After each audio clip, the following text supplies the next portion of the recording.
Authorities haven't officially released an identity. They're apparently still waiting for DNA test results. But media outlet WAPT in Jackson reported that the coroner said there's no reason to believe it's not Nolan. A single line, buried in a sheriff's statement, describes the moment authorities stopped searching for a missing person and started searching for a body. No reason to believe it's not Nolan. That sentence is doing enormous work. It's not a confirmation. It's not a denial.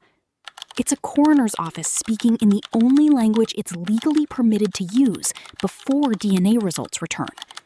And it left one Mississippi family suspended for days between two versions of their son.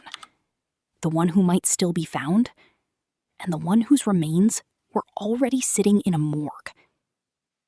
Picture the space between those two words. Not Nolan. That gap, the legal distance between probable and proven, is the entire architecture of this case. A family had to grieve inside a sentence built to withhold certainty from them. Before we go deeper into what the records actually show, make sure you're subscribed to the Crime Infinity, because we don't just cover the story, we follow the evidence. Here's what's documented. 18-year-old Nolan Wells, a wide receiver for Southwest Mississippi Community College, went to Horn Island on Saturday, July 4th with a group of friends. Horn Island sits roughly 10 to 12 miles off the Mississippi Gulf Coast, a barrier island with no buildings, no permanent population, and no way in or out except by boat. A death investigation. So Horn Island is a long, thin barrier island south of Pascagoula, Mississippi. It's part of the Gulf Coast. It's only accessible by boat. This is according to the National Park Service, so limited accessibility, right? Now, according to family members and the Jackson County, Mississippi Sheriff. According to the Jackson County Sheriff's Office and family statements, Nolan was last seen around 3 p.m. that day on the island's north end, talking to a young woman he'd apparently just met. That's the last confirmed sighting. What happened between 3 p.m. and whenever he entered the water is, as of this recording, undocumented by any public record. Not undisclosed. Undocumented. Nobody has produced a timeline for those hours, because as far as the public record shows, nobody who was there has been asked to produce one on the record yet. Here's the detail that turns this from a tragedy into a genuine procedural puzzle. When his friends packed up to leave the island, Nolan didn't get on the boat with them. He told them he'd catch a ride back with someone else, the girl he'd been talking to, presumably. His friends left without him. And in doing so, they inadvertently took something critical with them. His phone stayed behind on their boat. From the moment his friends pulled away from Horn Island, Nolan Wells had no way to call for help. No reason to believe it's not Nolan. That phrase will come back. When Nolan didn't come home and didn't answer calls that no longer reached him, his mother, Christine, and a network of volunteers mobilized fast. When he was reported missing, multiple agencies jumped into action. The United Cajun Navy, their incident commander, Josh Gill, posted about the search on Facebook over the weekend. About 6'1", 180 pounds, was last seen on that north end of Horn Island. Guys, he hasn't been found. Okay, he was last talking to a girl on that north end. He went out to Horn Island with some buddies yesterday out on a boat. He's not been heard from in close to 24 hours. So guys, if you're out there. Multiple agencies joined the search. The Jackson County Sheriff's Office, Mississippi Marine Patrol, National Park Service Rangers who patrol Horn Island as part of the Gulf Islands National Seashore, and a volunteer search and rescue group called the United Cajun Navy.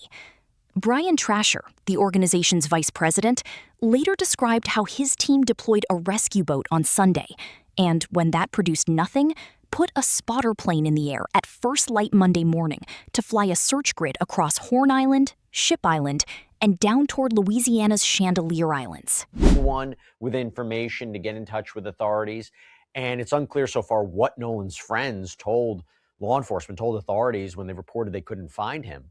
But according to the sheriff's office, it was a park ranger that spotted a body at around 8:45 a.m. Monday morning. Here's the ticking clock this case actually turns on. How do you search for one person in open water across barrier islands when the only fixed point you have is a location he was last seen, not a location he was last known to be alive? At approximately 8:45 a.m. Monday, a National Park Service ranger conducting a routine patrol spotted a body near the northwest tip of Horn Island. Trasher, flying overhead in the search plane at the time, watched the response assemble from 300 feet in the air, boats converging, a command post forming on the beach in real time. He would later note, on the record, that the body did not appear to have been in the water long. Not waterlogged, in his words. A detail with weight.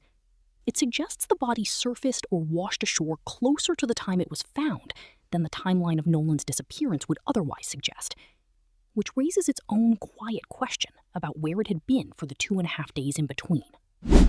Yeah, I saw the body from about 300 feet in the air, but so I wouldn't be able to tell you like exact condition. I can tell you that it did not appear to be waterlogged. It was only in the water for a couple days, but nevertheless, No reason to believe it's not Nolan.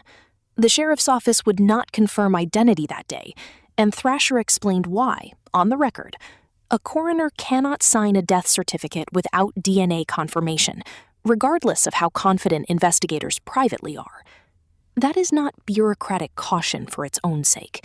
It's the system refusing to let circumstance substitute for proof, even when circumstance points overwhelmingly in one direction. It is worth asking yourself here, would you want that caution extended to your own family, even if it meant more agonizing hours of uncertainty? Or does procedure like this exist mostly to protect institutions rather than families? Christine Wells did not wait for the DNA results to speak. Is now dead. Died during what was just supposed to be a day out on the water. And Christine confirmed this heartbreaking development in a Facebook post. Quote, "I want to thank our family, friends, community, United Cajun Navy, local law enforcement, and everyone involved for all the love, support, resources over the last few days. His father, our family, friends, and I are absolutely devastated.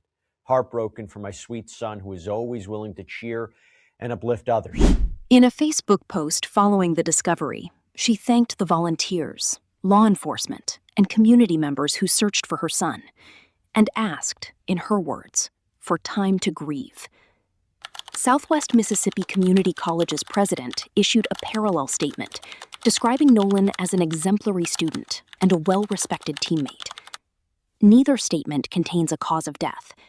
Neither could at that point. What both statements do contain is something more revealing than any official finding.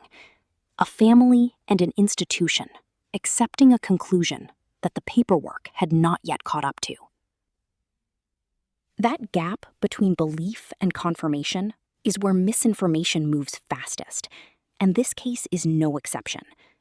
Within days, unofficial GoFundMe pages appeared, prompting Christine to publicly warn that no legitimate fundraiser had been authorized, until a verified friend-run fundraiser was eventually established for funeral and memorial costs. It's a detail easy to skip past, but it says something about how quickly a tragedy becomes a target the moment it goes public. Family now and in the days to come. At first, Christine had put out this message on Facebook saying that no GoFundMe had been set up yet, and that any pages that were set up, it was a scam. Unfortunately, we've seen this before in other cases, someone taking advantage of what is already a tragic situation. But since then, a friend did set up an official fundraiser. We're going to put a link to it in the episode notes if you want to contribute, donate, support in some way. And according to the GoFundMe page, quote, "Funds raised will be used for funeral and memorial expenses, celebration of life services, and any additional costs associated with honoring Nolan's memory." Any remaining? What remains genuinely unanswered, and what no public document yet addresses, is the 2.5-hour window between 3 p.m. on July 4th and whatever moment Nolan Wells entered the water. Not who he was with, not what was said, just the sequence of events. Who saw him last, and when? Trasher said plainly that this detail sits with law enforcement, if it exists in writing anywhere at all, and that neither he nor his organization has access to it.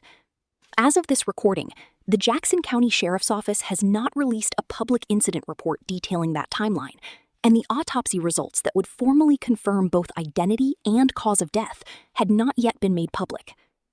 If you want to follow this case past this video, the document to watch for is the Jackson County Sheriff's Office Incident Report and the Mississippi State Medical Examiner's autopsy findings, both of which, once released, will either confirm the drowning theory outlined here or reopen the question entirely. When they do, we'll be back with what they say. Here's the question worth sitting with until then. In a case with no evidence of foul play, why does the public default to suspicion instead of grief? And what does that instinct cost the people left behind? Tell us what you think in the comments.